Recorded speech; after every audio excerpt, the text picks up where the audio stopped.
सारी बीमारियां कहाँ जन्म लेती है? शायद हमने ही निमंत्रण देकर बुलाया है। वो तो आना ही नहीं चाहती थी, हम गए और दरवाजा ठकठकाया, आओ आओ आओ। हमने पत्र भेजा, ईमेल, व्हाट्सएप, क्यों नहीं आ रही हो? सोच सोच के, सोच सोच के, सोच सोच के कई सारी बीमारियां हैं जो अभी मनोवैज्ञानिक कहते हैं मानसिक है, और फिर वो शरीर के ऊपर आती है। कहीं ना कहीं अंदर एक बिंदु है, तनाव है। दो नियम है विज्ञान में, law of attraction and law of faith. Law of attraction कहता है जो संकल्प तुम करोगे वो संकल्प प्रकृति में जाएगा, रिएक्शन होगी और घटनाओं का निर्माण।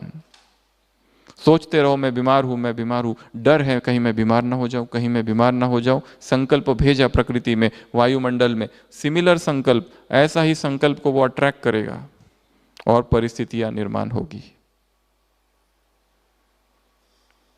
लॉ ऑफ फेथ, ये रोग मुक्त होने के लिए है। देखा गया जिसका जिस पर विश्वास, उसी से वो ठीक होता है। लोग बड़े बड़े डॉक्टरों से ठीक नहीं होते और झाड़ फूक वाले से ठीक हो जाते हैं, क्यों? विश्वास का नियम वहां काम करता है। तो ये दोनों ही चीजों को समझना है। और यदि हमें कोई शारीरिक बीमारी भी है तो समझना है उसको। कई सालों पहले 1950s में एक जर्नल में आया था एक विदेश की कहानी, कि जिसमें एक व्यक्ति था जिसका नाम था मिस्टर राइट, और उसके डॉक्टर थे मिस्टर बेस्ट, डॉक्टर बेस्ट। उस मरीज को एक बीमारी हो गई थी, कैंसर की। इतनी खतरनाक बीमारी थी कि बचने की कोई उम्मीद नहीं थी। और अचानक एक दिन अखबार में आया, एक नया ड्रग आया है, ड्रग का नाम था क्रिबायोजेन। तो क्रिबायोजेन नाम का एक ड्रग आ गया और उससे वो बीमारी लिम्फोमा की ठीक होती है। थोड़ी सी उमंग जागी उस पेशेंट की, और वो डॉक्टर के पास गया और डॉक्टर को कहा कि मुझे आप एडमिट कर दो और मुझे वो दवाई चाहिए। डॉक्टर ने भी कहा हाँ हो सकता है, मैंने भी बहुत लिटरेचर पढ़ा है। उसको एडमिट किया जाता है, 3 हफ्ता रहता है, शरीर पर सारी गांठें हैं, धीरे धीरे धीरे धीरे सारी गांठें ठीक हो जाती है। 3 हफ्ते के बाद, 4 हफ्ते के बाद में पेशेंट डिस्चार्ज होता है, घर आता है। घर जैसे ही आता है, कुछ महीने के बाद, कुछ हफ्ते के बाद फिर से अखबारों में खबर आती है कि वो जो दवाई थी वो बिल्कुल फालतू है, उस दवाई का कोई असर नहीं है, बहुत सारे अभी मरीजों पर ट्राई की गई है, कुछ भी फायदा नहीं हुआ। तो जैसे ही वो व्यक्ति ये सुनता है, उदास हो जाता है,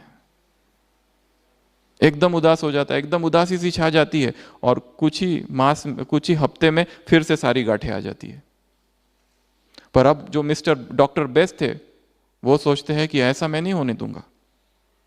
वो खुद उस मरीज के पास जाते हैं और उसको समझाते हैं कि वो जो अखबारों में आया था ना, वो इस ड्रग के कुछ कंपनियां उनके बारे में था, कुछ कुछ अभी रिफाइंड मटेरियल आया है, तो अभी भी आशा है, तुम अभी भी ठीक हो सकते हो। फिर से एडमिट होता है, फिर से इलाज चालू होता है और 3 हफ्ते में रहता है।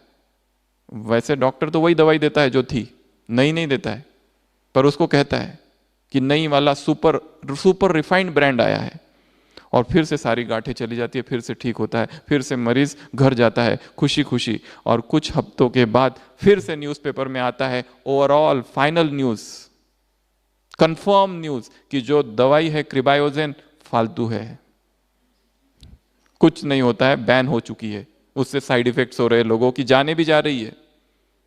वो व्यक्ति फिर से उदास हो जाता है, दुखी हो जाता है और मर जाता है। क्या था ये सब? विश्वास, लॉ ऑफ फेथ।